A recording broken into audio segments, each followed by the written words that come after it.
Hi, this is Steve Bray with today's Lone Star Lending Starbits Rate Update.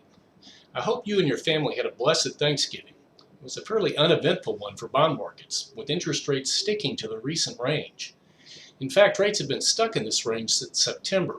Sure, rates move a little week to week in response to headlines and economic data, but I still think the next trend for rates ultimately depends on a trade deal with China, an imminent resolution to which is looking increasingly unlikely. The main wild card at this time is the global economy. Earlier in the year, rates dipped invitingly based on weak economic data coming out of Europe and China. There was great concern that the U.S. economy would follow suit.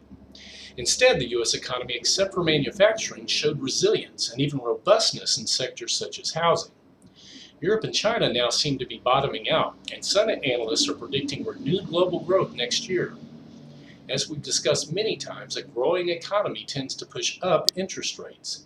So that's the background through which we have to consider our current situation. A trade deal, even a partial one, is likely to foster renewed optimism and in turn economic growth.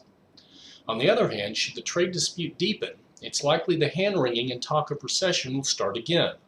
While that's good for lower interest rates, we risk talking ourselves into a recession regardless of the strength of our economy. That's Starbits for today. Please comment below and follow us daily on our Texas Lone Star Lending website.